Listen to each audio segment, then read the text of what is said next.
a short one today. So since I am kind of on hold, waiting for some parts and trying to make a plan as to what I'm going to do to fit the 35s, what we're doing instead today is we're going to replace the wing mirrors. So these are very small. I got a lot of blind spots driving, and they don't fold in.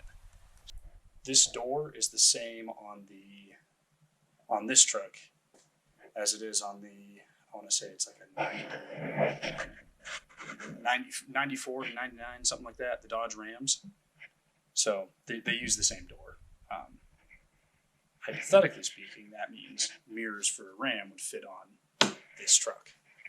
And since the Ram has a lot of market, you can get the flip-up tow mirrors that the newer Dodges have. So I've got those over there in the box, and we're going to pull the door panels. And all my research has indicated that this is just a direct bolt up. The whole pattern's the same on this door versus the Ram doors. So hopefully that's true. Otherwise, we may have to drill new holes. But if that's the case, I'm not too concerned about it.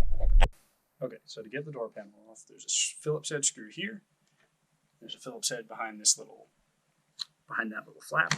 There's a Phillips head here. And there are there's a Phillips head in that hole and one in this hole along the bottom. Aside from those 5, I think that's all of them.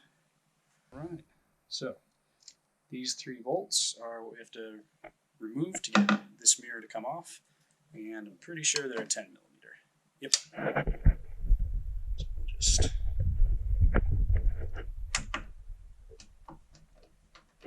that real quick. All right, so with those 3 nuts taken off, you can pull the whole mirror off. You might have to fight it a little bit because there's adhesive, that rubber backing is all adhesive, so you might have to play with it a little bit, but it came off pretty easy for me. Okay, so the original holes are a little bit too far off.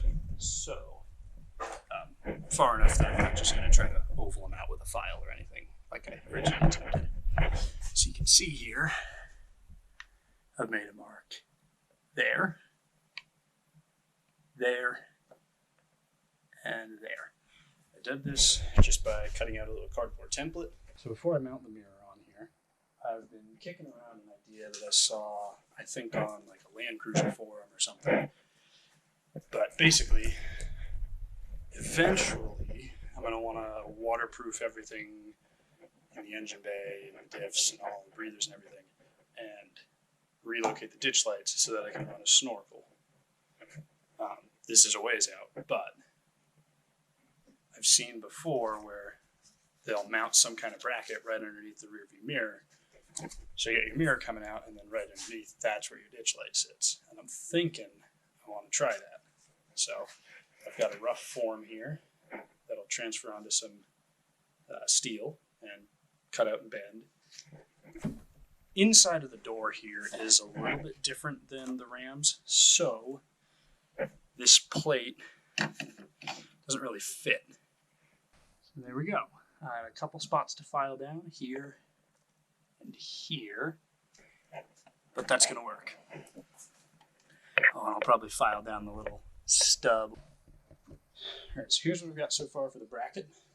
I'd have to mess around with the angle a little bit more, but it's going to sit out like that.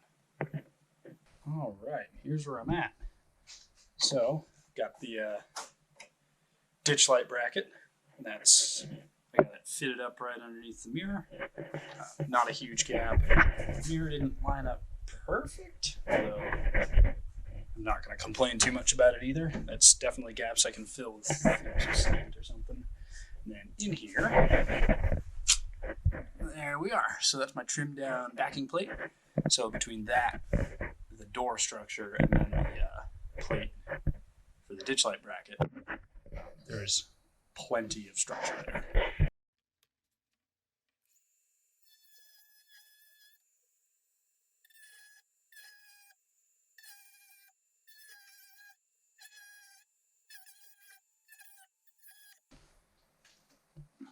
All right. So So there we go. Everything fits up nicely together. I just hit everything with a first coat of primer. I'm gonna go get some dinner, come back out, flip them over, primer the other sides, and then give it 1, maybe 2 coats of bed coating stuff before I go to bed, just to prevent rust. And then tomorrow, we'll assemble everything. All right, so here we go. It's on, it's mounted, it's tightened.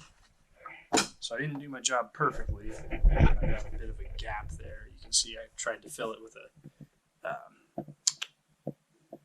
an adhesive sealant, basically. I thought it was black when I bought it, so I'm gonna have to go over this with a paint marker or something. Not stoked about it. That's about where my head's at when I'm driving, so no more blind spots, and they fold in, so I'm pretty happy with how this turned out. And then right here, you can see I'm working on figuring out my ditch lights. So the brackets actually work great. I think what I'm going to do is run the pigtail through this gap in the door, because when the hood closes, that's, still has plenty of space, and I'll run it through the fender on this side of the hood hinge mechanism, and it'll come out somewhere here. I'll link them and then connect them to my fuse box. Here we are, all done. Thanks for watching. See you next time for the next project.